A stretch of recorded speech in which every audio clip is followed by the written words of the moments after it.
We want to welcome everybody to today's webinar. Today, we're going to be talking to you about how to teach and learn with the New York Times. This is an introduction to the Learning Network, and we're very happy to be partnering with Verizon Innovative Learning to bring you this webinar. So today's webinar, we have three different goals. The first is going to get to know the New York Times Learning Network, who we are and what we offer. We're going to explore the features of the Learning Network, the ones that we publish every single year. And we're going to be doing that by sharing with you a lot of different tutorials about each of our features today. So you're actually going to get to meet almost everybody in the Learning Network in some way today. And we're also going to show you how to create a free account and participate on our site, how you can do this, and of course, how your students can do this as well. Now, before we really dive in, we just wanted to remind you that this webinar is really connected to the powerful learning principles that we know Ville schools practice. So to remind all of you, powerful learning is a set of principles guiding educators to design learning experiences that engage the hearts and minds of learners. Powerful learning is personal and accessible, authentic and challenging, collaborative and connected, and inquisitive and reflective. So there's a lot of different principles that the powerful learning principles engage. And we know that there are 4 of them: personal, accessible, authentic and challenging, collaborative and connected, inquisitive and reflective. And today's webinar is really going to focus on the authentic and challenging and the inquisitive and reflective. And you'll see how the Learning Network really targets those. So as we share these resources with you, really think about how they connect to those principles. In today's webinar, you're going to meet myself, Ross Flatt, and my colleague, Rachel Manley. We're the professional development managers at the New York Times Learning Network, and we're both really excited to meet all of you today. So I'm actually going to ask Rachel to join me so that we can both tell you how to get to know the New York Times Learning Network, who we are, and what we offer. Hey, Rachel. Hey, Ross, and hi, everybody. I'm excited to spend the next hour with you. As Ross said, I'm one of the PD managers at the Learning Network. I started with the Times about a year and a half ago. Prior to that, I was doing similar work at a global education nonprofit. And prior to that, I was a teacher for 8 years. So today we want to familiarize you with the Learning Network, what we do, and try out some of the student activities and features that are on the site. So we are going to start out by giving you just a little bit of a background of the Learning Network. Our mission at the Learning Network is very simple. We help people teach and learn with the New York Times. And for people, that could be educators, that could be students, it could be parents, it could be community members. We help people teach and learn with the New York Times. And our main goals in fulfilling that mission are to connect students to the world around them and connect classrooms to the outside world. We hope to give students a voice and strengthen literacy skills along the way in doing that. And lastly, we really hope to build critical and creative thinking in students through use of multimedia resources. So the best way to get introduced to the work we do is to hear from our editor of the Learning Network, Michael Goncher. So we are going to take a look and a listen. Hi, I'm Michael Goncher, editor of the New York Times Learning Network, a free site dedicated to helping people teach and learn with the articles, graphs, editorials, illustrations, podcasts, videos, and photographs that Times journalists produce every single day. We've been around since 1998, and in our early years, we were most known for our daily lesson plans. Today, while we publish a lesson of the day still, we now offer teachers and students so much more. We ask young people to look closely at a photograph in our What's Going On in This Picture series. We challenge them to test their current events knowledge with our weekly news quiz. And we invite them to reflect on their lives and respond to issues big and small with our daily writing prompts. We offer students more than a dozen different ways to regularly engage with Times journalism. Plus, we run contests all year long, so students can share their voice and creativity with an authentic audience. We receive over 100,000 comments and contest entries from students each year. Millions of educators and students use our resources. Teachers tell us they embed our many activities and contests in their curriculum as part of their daily and weekly routines, as icebreakers, warm-ups, enrichment opportunities, whole lesson plans, and culminating projects. They tell us we help them connect their classroom to the world and give students a voice while strengthening literacy skills along the way, and that we help them promote critical and creative thinking. If it's in the New York Times, whether it's serious topics like the protests for racial justice, the coronavirus pandemic, and climate change, or lighter topics like internet memes, praying mantises, and sports rivalries, then we have resources for students and teachers. 25 new resources each week, about 1,000 new resources each school year. If you want to learn more about how you can use the Learning Network for teaching and learning, sign up for our weekly newsletter, register for our many professional development webinars, and become a part of our growing community of educators. It's all free.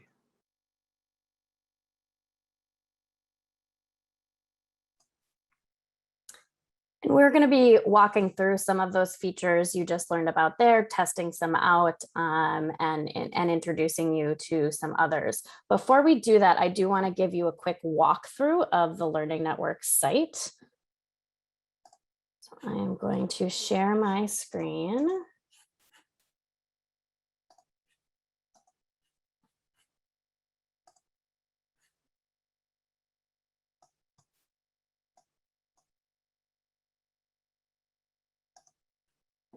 Just 1 second.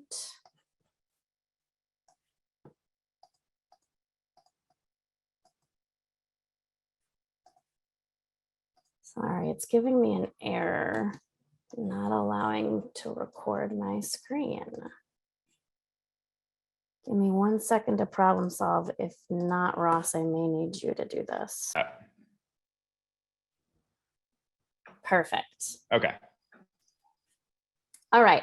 So the Learning Network lives on the New York Times site.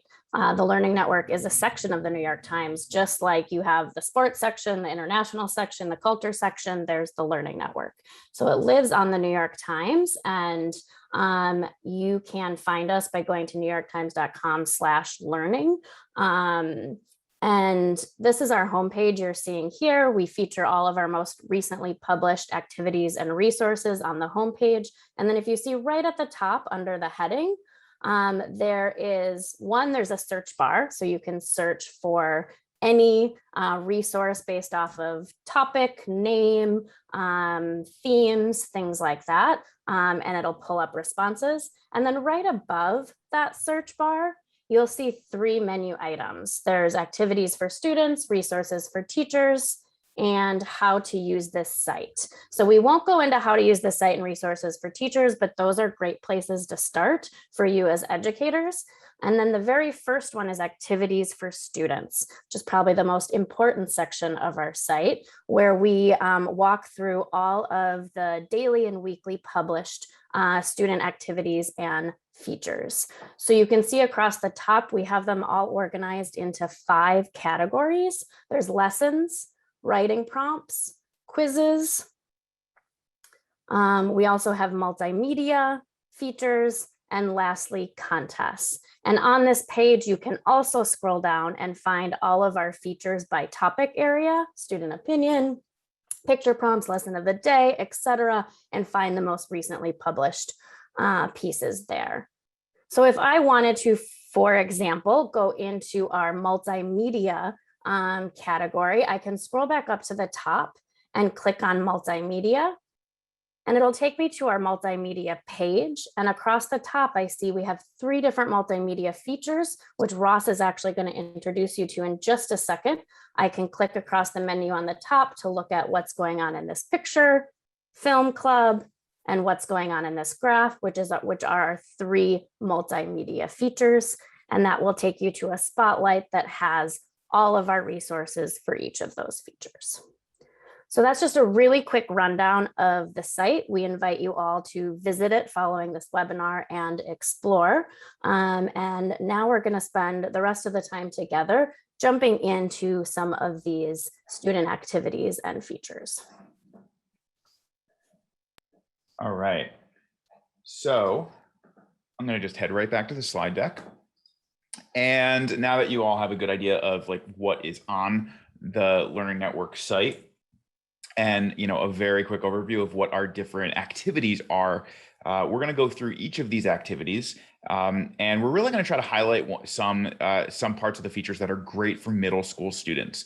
So the first bucket of activities we're going to share with you are our multimedia features. So we have 3 multimedia features that are really popular with middle school students. The first is what's going on in this graph. If you're any teacher, this is awesome, but if you're a STEM teacher, this is really, really great. And we'll show you what that's all about in a second.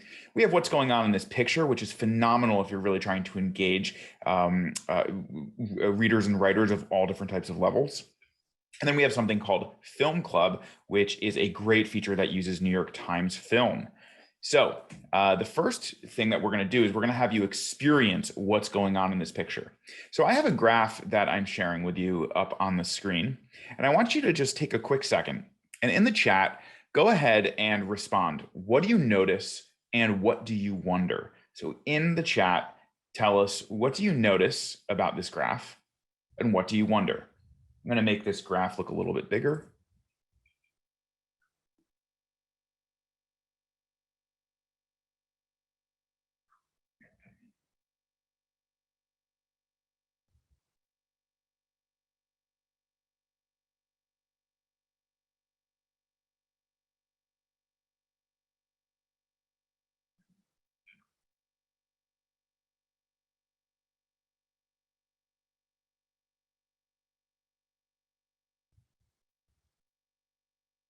All right, and I'm starting to see some comments coming in. Somebody shared that they noticed that ankle injuries are much more common in football than wrestling, and they wonder why that is. Would love to see if there's any other noticings and wonderings. Football has the most head injuries. I'm going to keep this graph up on the screen, but I'm going to add a question. As you're putting in your noticing and wonderings, also tell us what impact does this have on you and your community? What impact does the information of this graph have on you and your community? And that community could be your town, it could be your school. It really could be anything.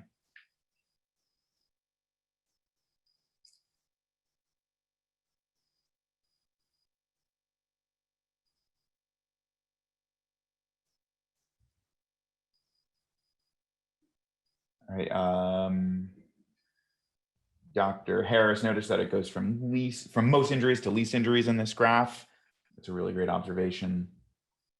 Take another couple seconds to get any other observations or folks who can tell us what impact this might have on you and your community.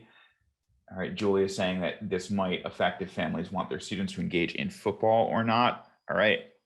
Okay, so what you just did is you just engaged in really the first part of our what's going on in this graph activity. And in this activity, we share a graph from the New York Times and we ask students these questions. What do you notice? What do you wonder? What impact does this have on you and your community? And we also ask students to tell us what's going on in this graph by sharing a headline. What's going on in this graph are graphs, maps, and charts from the Times and an invitation to students to discuss them live. So what we're going to do is we're going to take a look and a listen to what this feature is all about. Hi, my name is Callie Holterman, and I'm a senior news assistant at the Learning Network.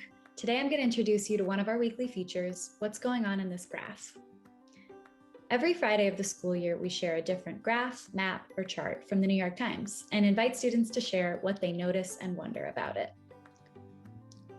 With our partners at the American Statistical Association, we host a live moderated discussion about that graph in the comments section on the following Wednesday.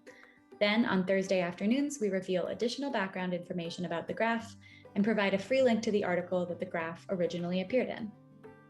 The What's Going On in this Graph feature aims to highlight a wide range of graph types and subjects with an emphasis on those that will be relevant to students. Past graphs have looked at gas and electric vehicles, international military budgets by country, how nutritionists and the public vary on how nutritious they think certain foods are, and even high school sports injuries. We also vary graph types, including box plots, histograms, scatter plots, bubble charts, area charts, bar graphs, and maps. And with each graph, we try to highlight different stat nuggets or math and statistics concepts that can be explored through that graph. So past graphs have looked at stat nuggets like median, standard deviation, logarithmic scale, and market share. At the bottom of every What's Going On in this Graph post, you can find 3 indices that sort graphs by topic, type, and stat nugget. With each graph, we publish 4 questions for students to consider, drawn from Annie Fetter's Noticing and Wondering methodology. We ask students, what do you notice? What do you wonder? What impact does this have on you and your community? And finally, what's going on in this graph? Write a catchy headline that captures the graph's main idea. Students can post their responses to these questions in the comments section at any time, but they're especially encouraged to do so on Wednesdays from 9 a.m. to 2 p.m. Eastern, which is when moderators from the American Statistical Association will be participating in the discussion. And students can reply to each other, moderators reply to students. It's a very lively conversation. On Thursday evenings, the What's Going On in this Graph post is updated to include an accessible explanation of what actually was going on in the graph. This reveal provides a free link to the article where the graph was originally published, and it also delves into the stat nuggets or the key terms and concepts that the graph explores. In addition to these weekly graphs, we also have roundups like 28 graphs on inequality and 60 of our favorite graphs. What's Going On in this Graph aims to engage students with the visual and graphic representations that the Times creates to help readers better understand what's going on in the world. Through open-ended prompts and a live chat with expert educators, this feature provides a way in for students of different ages and skill levels and starts with each student's own curiosity. Visit the What's Going On in this Graph page on the Learning Network. Start using this activity with your students.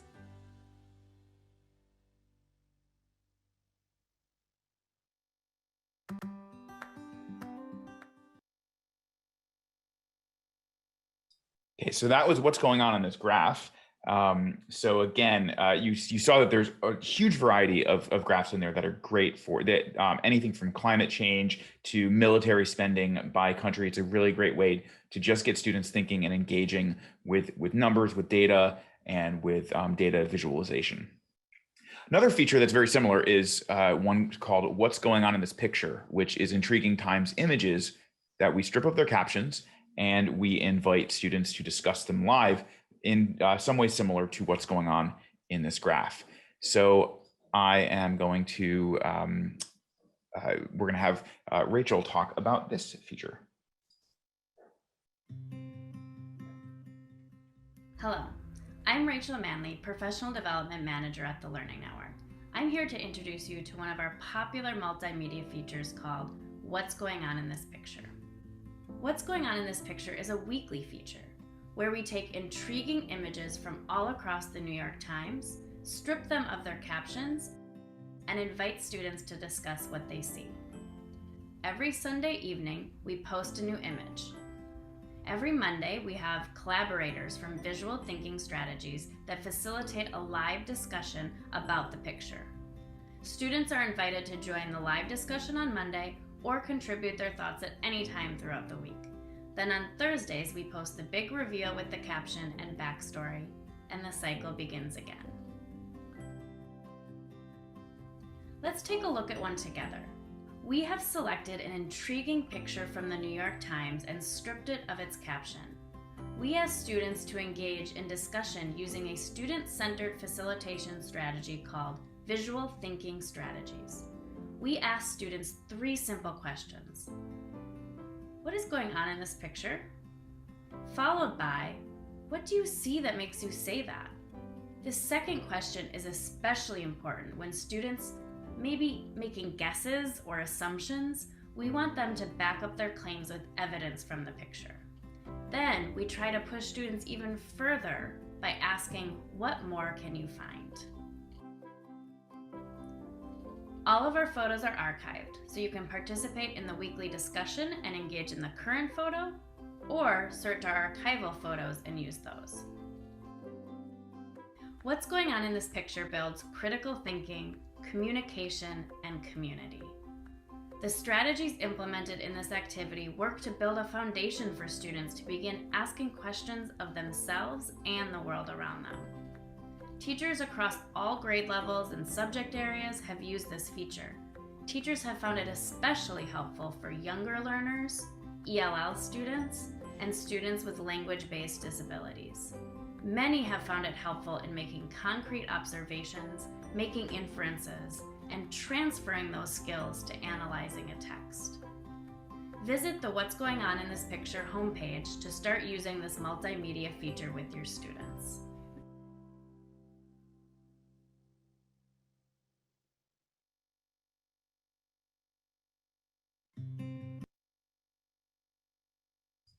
So we hope you're getting the idea that the features that we use at the Learning Network are really great entry points to just get students engaging with different elements of the New York Times. And we're going to show you our last multimedia activity called Film Club. Film Club is short documentary films, most under 10 minutes, and we have related discussion questions.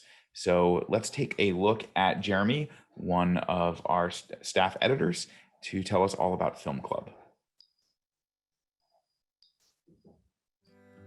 Hi, I'm Jeremy Engel, a staff editor with the Learning Network, and I'll be introducing one of our weekly features, Film Club. Each week at Film Club, we feature a short documentary film published in the New York Times, drawn from video series like Op Docs, Diary of a Song, Modern Love, and Conception. Selecting our films, we look for powerful and diverse non-fiction films that are both engaging and accessible to youth.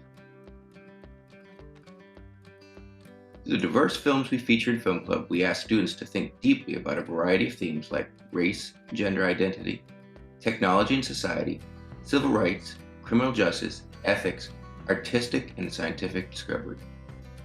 Each Film Club entry begins with an essential question to help frame the lesson, such as, what does it take to create a hit song in the internet age? What can we learn about our country from how others see us? To encourage thoughtful and honest dialogue, each week we pose the same set of open-ended questions. What moments in this film stood out to you? Why? Were there any surprises? Anything that challenged what you know or thought you knew? What messages, emotions, or ideas will you take away from this film? What connections can you make between this film and your own life or experience? Does this film remind you of anything else you've seen or read? If so, how and why? We invite students to share their thoughts with us in the comments section. In a 2018 reader idea for Michael Kellogg, an English teacher in Florida, described how he uses it in his AP Capstone program to expand his students' awareness of other countries and cultures to help them explore their own beliefs. In a final student reflection, one of his students, then 9th grader Valenza Charles, wrote, "Throughout the year, the Film Club assignments have actually helped me to learn about new things. I learned that scientists are working to help those with missing limbs in the film The Bionic Man. I learned about a language that's on the verge of extinction, how one person is attempting to save it, from the film Who Speaks Wokchumni. I have constantly thought about the lives and troubles of people like the ones in the film Arctic Boyhood and Death Row Doctor. Learning about these two different people and how they live their lives has opened my eyes to different cultures and lifestyles." Film Club offers teachers another tool in their toolbox. It helps students to develop visual literacy skills, tackle important, sensitive, and difficult topics, deepen their understanding and appreciation of good storytelling, make connections between their own experiences and a given film, and connections between films and the world. So please join us each week for Film Club. And if you're looking for more film options, check out our Film Club Spotlight section with a list of over 100 past films and lessons. Hi, I'm Jeremy. For those of you that are New York Times readers, you know that the Times is full of multimedia resources beyond the traditional article. And those are three really prominent resources that we incorporate into the Learning Network: What's Going On in This Graph, What's Going On in This Picture, and Film Club. Another large component of our site and our resources are our daily writing prompts. And these are prompts that allow students to practice a variety of kinds of writing and engage in low stakes writing on a daily basis. So we have three features for our writing prompts. We have picture prompts, student opinion questions, and current event conversations. We're going to try out one of our picture prompts today and talk a little bit about those, as well as student opinion questions. So let's try this out. We are going to take a look at this image. So we're going to give everybody a minute to take a close look at what you see on your screen and answer the questions. What do you think this image is saying? How does it relate to or comment on society or the world today? So what do you think this image is saying? How does it relate to or comment on society or the world today?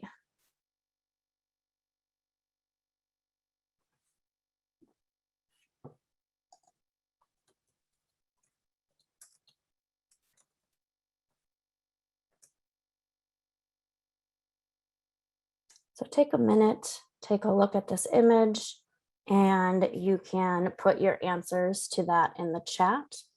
And then just to speed things along, we also ask in this one, can you relate to it personally? So you can choose to answer that question as well. So what do you think this image is saying? How does it relate to society or the world today? And can you relate to it personally?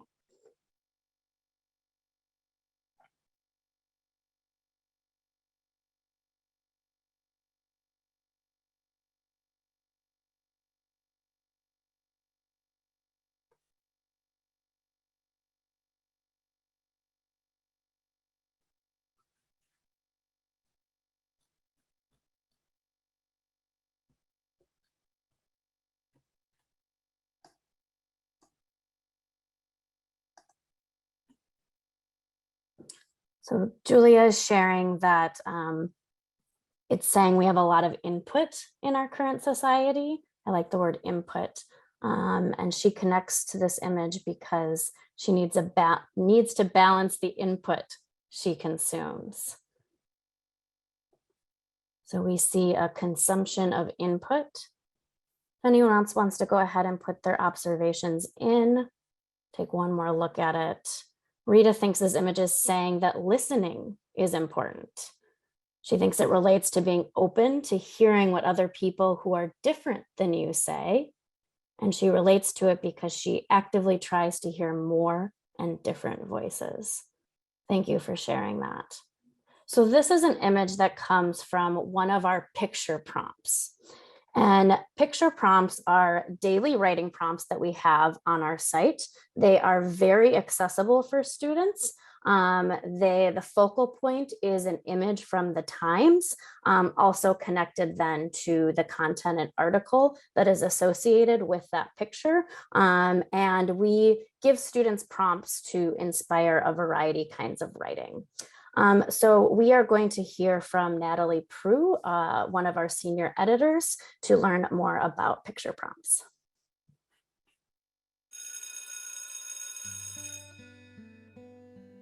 Hello, I'm Natalie Prue, a staff editor at the Learning Network, and I'm here to introduce you to a feature of ours called Picture Prompts.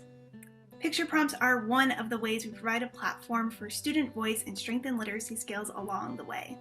There are accessible, image-driven writing prompts that use the New York Times photographs, illustrations, GIFs, videos, graphs, and charts to inspire a variety of kinds of writing. They invite students to create short stories, poems, and memoirs, share experiences from their lives, analyze graphics, and weigh in on hot-button issues. Here's how it works. Tuesday through Friday during the school year, we select an intriguing image from somewhere in the New York Times. Then we ask students a question that relates to the image in some way. Students are invited to respond in the comments and reply to others. Finally, they can click on a link to read the article the image originally appeared in. Let's take a look at one we did last May, which, as you'll recall, was about a couple months into the pandemic in the United States. It's called Restaurant Food. In this piece, we chose an image of 12 different dishes from restaurants across the country. We then asked students, what restaurants have you missed the most during quarantine? What are your favorite dishes there? If you had the recipe, would you ever want to try to create any of those dishes in your own kitchen? Why or why not? Students had some great responses. For example, Arlene from New York wrote, "The restaurant that I miss most during this quarantine is La Casa del Mofongo, which is a Dominican restaurant. It specializes in a dish called mofongo, which is originally Puerto Rican. It is made with plantains, cheese, shrimp, or whatever you prefer. I really love this dish because it's also part of my culture, and it is very typical on special occasions such as birthdays or holidays. Although this recipe is not difficult to prepare at home, going to this restaurant was a good option to share some more comfort with my family. I hope to come back soon and enjoy this delicious food." Students from all over the country and even around the world have an opportunity to share their thoughts and experiences about a topic in a low-stakes environment. And the pictures we pick really help get their thinking started. Picture prompts are a great way to get your students writing on a daily basis. Teachers have used our prompts to practice narrative, argumentative, analytical, and creative writing each week. Others have just used the images without the prompts for a variety of other purposes like creating memes, connecting them to a book they're reading, practicing making inferences, or inspiring their own image creations. ELL teachers especially love picture prompts. They use them to practice vocabulary words, brainstorm adjectives, or to practice verbs. You can find the prompts we've published in our picture prompts column, our writing prompts column, or in the end of year roundups we publish each summer.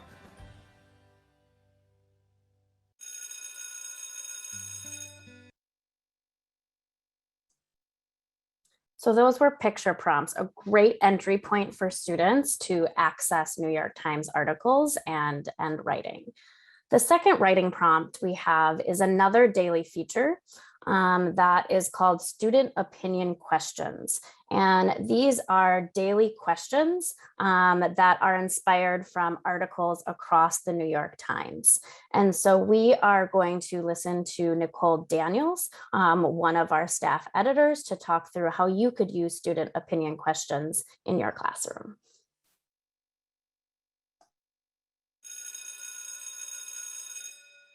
Hi, I'm Nicole Daniels. I'm a staff editor at the Learning Network, and I'll be talking to you a little bit about our student opinion feature.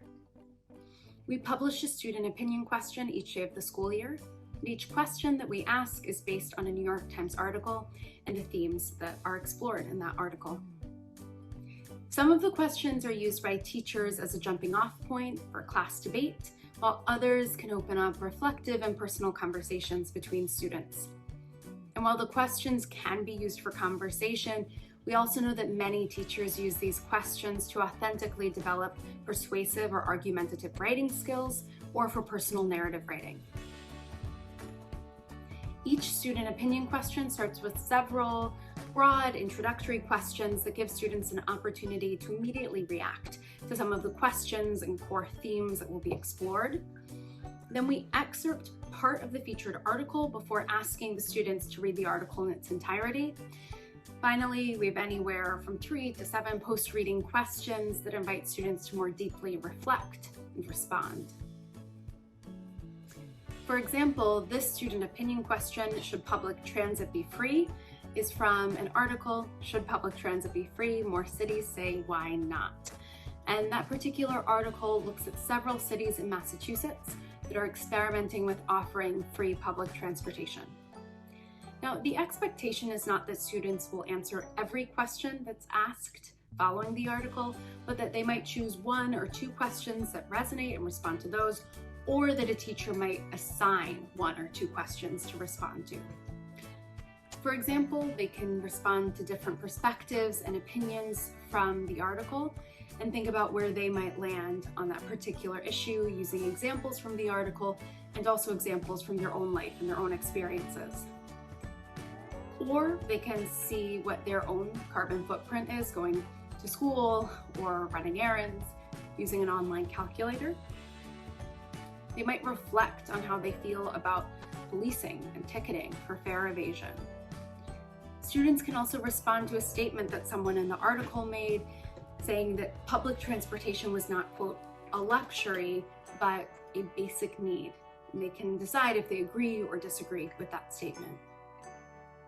One of the best things about our student opinion questions is that they offer an authentic audience for student voices, as well as a way to encourage students to engage with current events and peers from around the world, because students ages 13 and older are invited to post their responses in the comment section.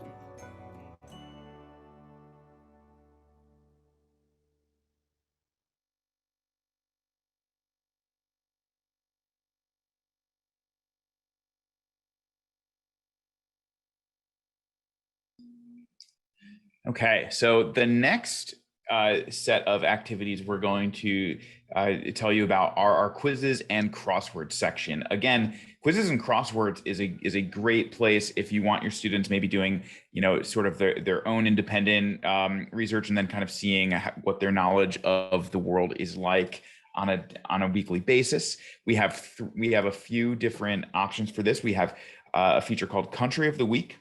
We have a feature called Weekly News Quiz. And we have a feature called Word of the Day. And we're going to focus on two of these. We're going to talk about Country of the Week, and we're going to talk about Word of the Day. So let's go to Country of the Week first. We also do have student crosswords. These crosswords are archived student crosswords that we've had over the years, but they're still accessible to students. Okay, so we're going to actually have you do a couple questions from one of our latest quizzes on Egypt. So we're going to ask you to share in the chat where can you find Egypt on the map? A, B, C, or D? And if you can hear my neighbors landscapers right now, I apologize.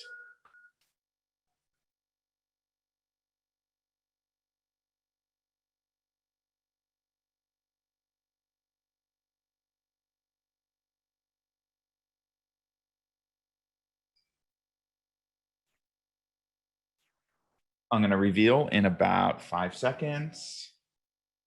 See a couple people guessing C. And you're correct. Egypt is C.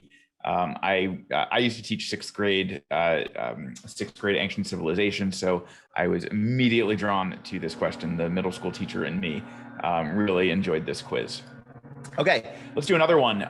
This is a fill in the blank on geography. The teeming capital blank is one of the largest cities in Africa. It sits on the Nile, the world's longest river.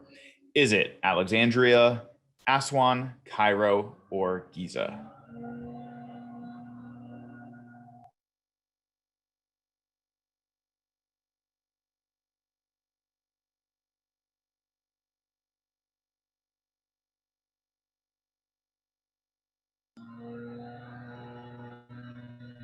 Take another 5 seconds to guess, or if it's not a guess, to select. All right, let's take a look. And the answer is Cairo. Cairo is the capital. And the last question is on culture. Blank have always been symbols of prestige and power in Egypt. The Great Sphinx guarding the pyramids at Giza features a human head atop the body of this same animal. Camels, goats, lions, or scorpions?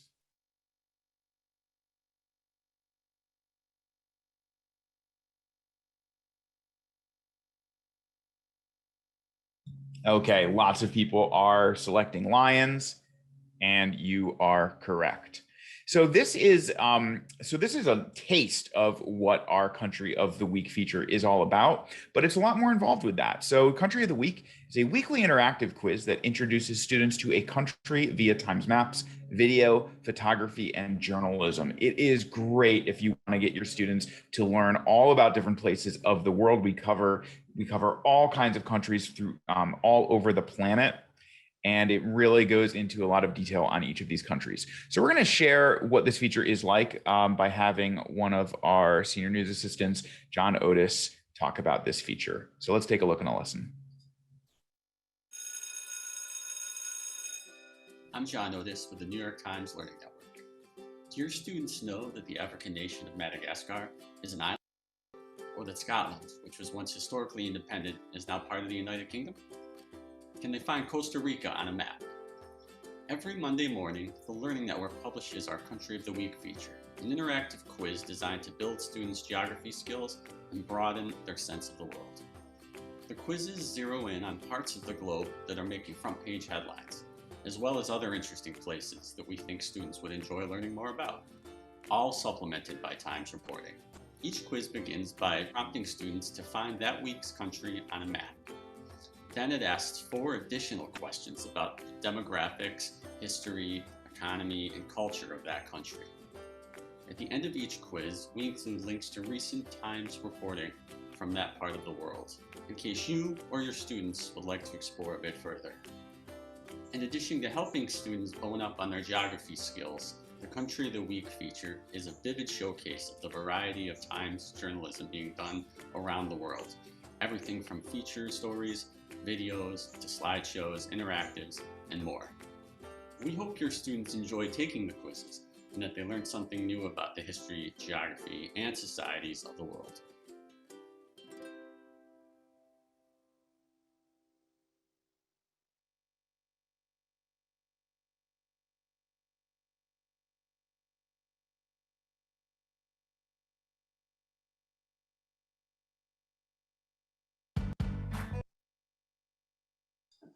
Okay, so that was our Country of the Week feature.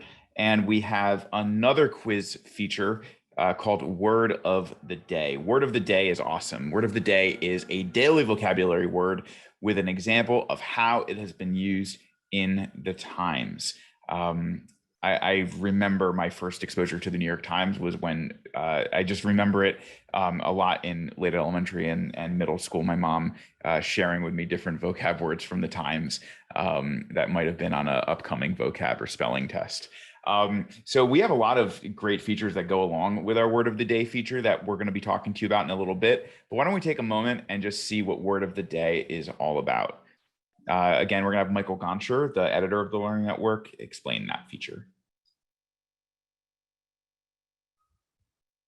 Hi, I'm Michael Gonsher, editor of the New York Times Learning Network.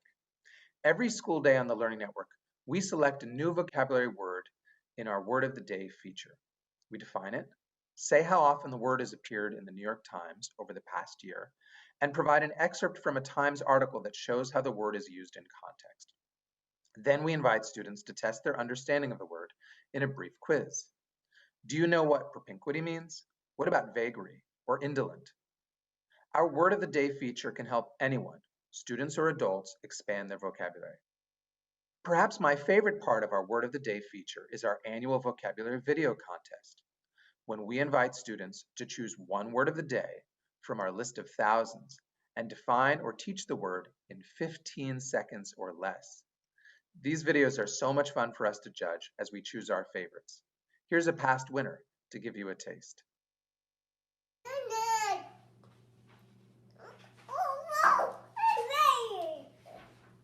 Callow, adjective, young and inexperienced.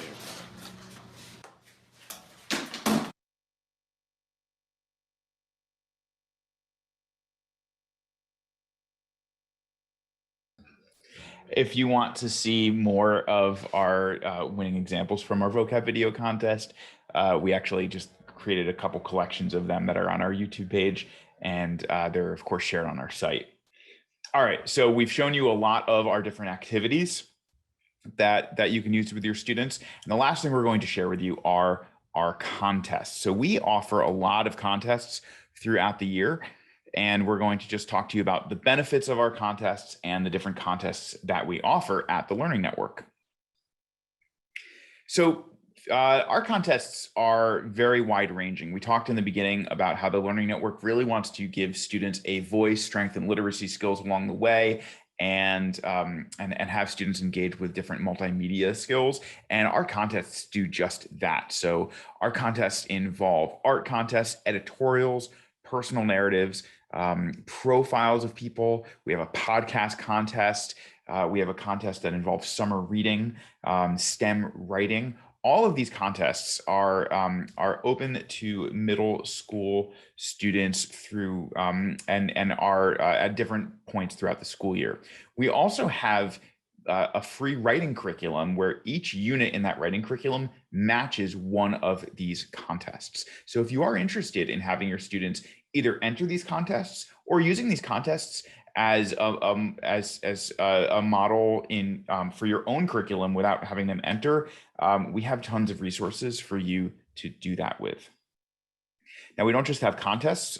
This year, we have vocabulary challenges. This is a new feature, and every month, students can engage with words through writing, drawing, and video making, and connect their language study to what they read in the newspaper and observe in their own lives. So this week actually is vocab week at the Learning Network, and we've just announced this brand new vocabulary challenge calendar.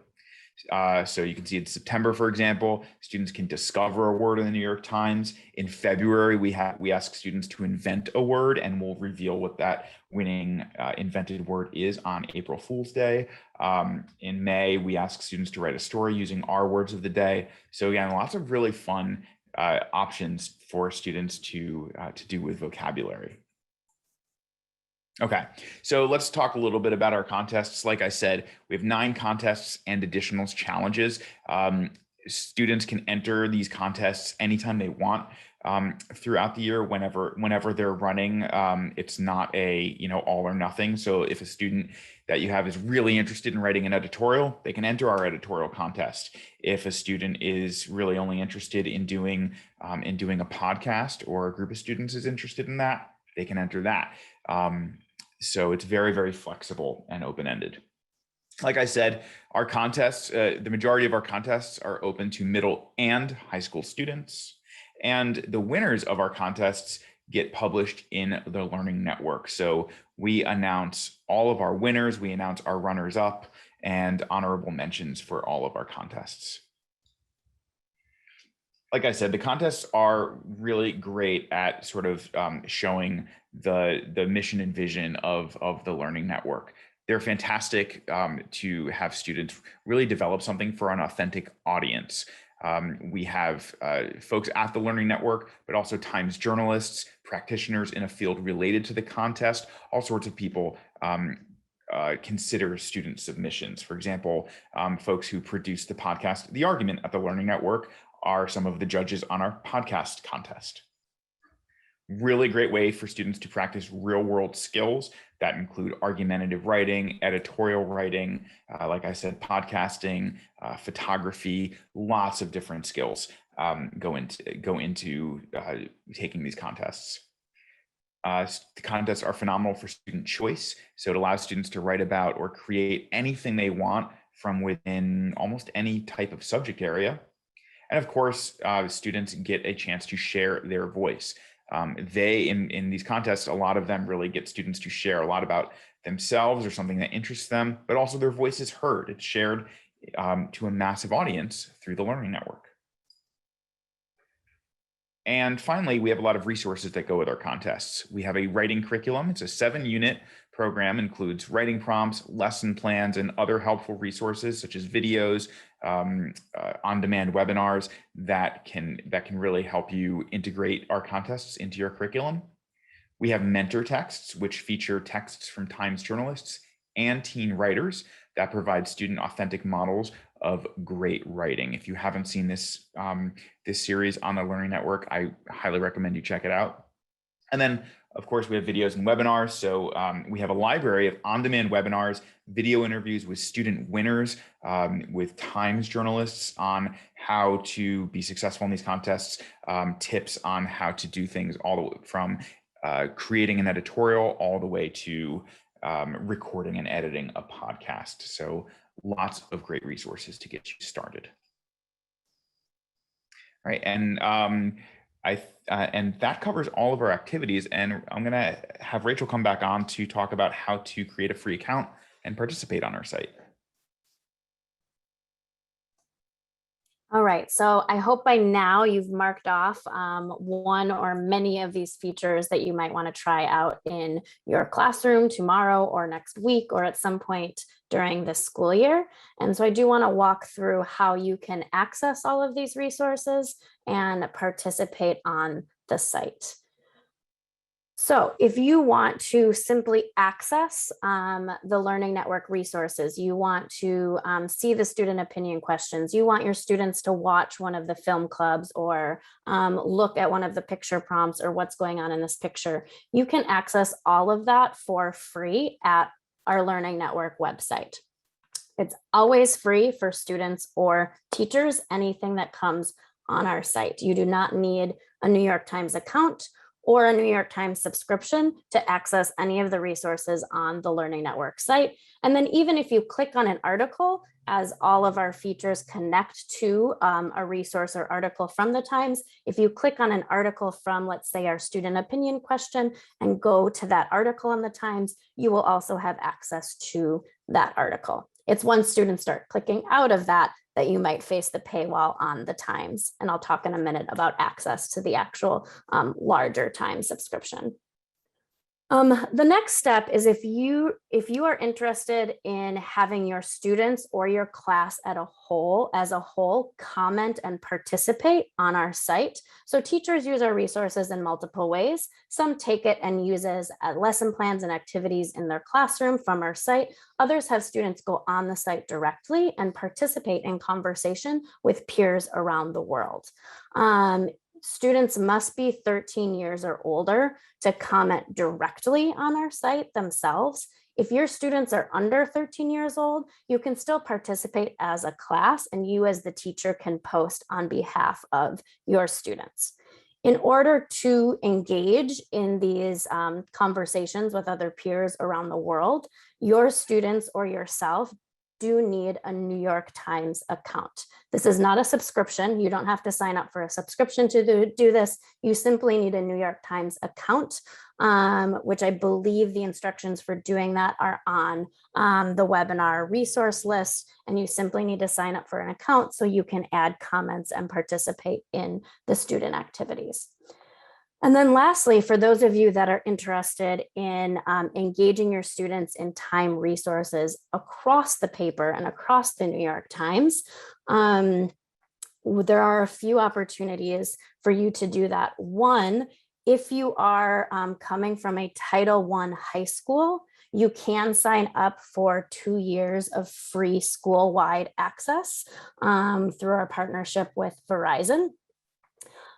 If you are not a Title I high school, the Times also offers paid individual and school subscriptions and can work with your schools and teachers individually to get you access to the New York Times. So with that, we are coming up on the end of the hour. I do want to take the last few minutes to give time for Q&A. If you have any questions about the features, about the work the Learning Network does, about the Times, feel free to put any of those questions into the chat now. And as we do that, I'll just cover some of our wrap-up slides quickly to give you a minute to think of any questions that you have.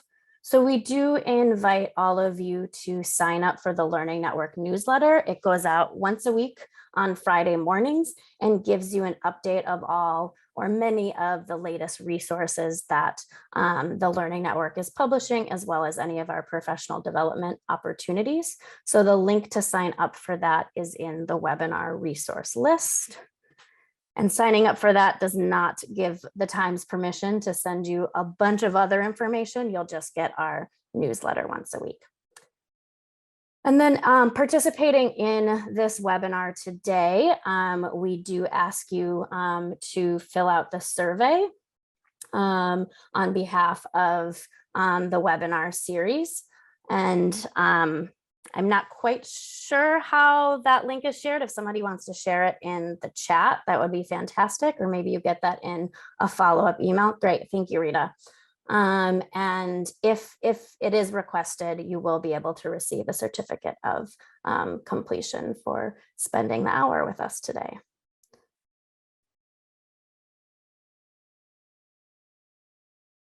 Any additional questions before we wrap up? Couple questions. First question, did I read correctly somewhere that the new what's going on with this picture and graphs will start in September? Is that accurate?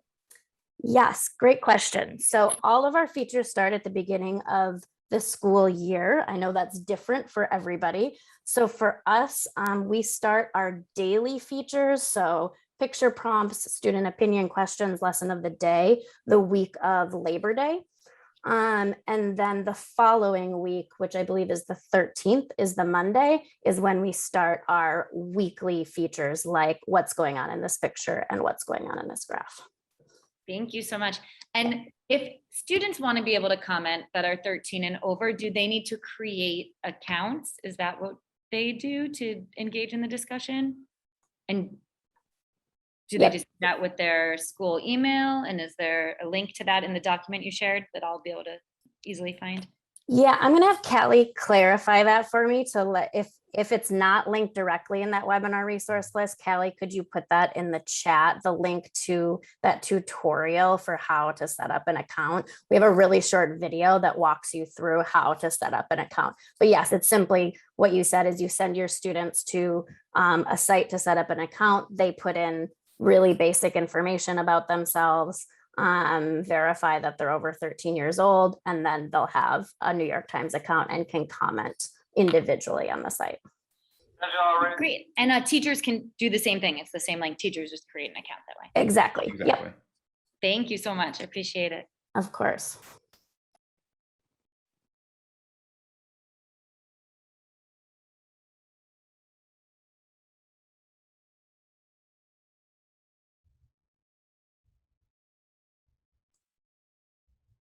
All right, well, if there aren't any other questions, I think we will end there. Thank you all so much for joining us today, and we hope to see you and your students participating on our site and engaging in our student activities and daily and weekly features this year.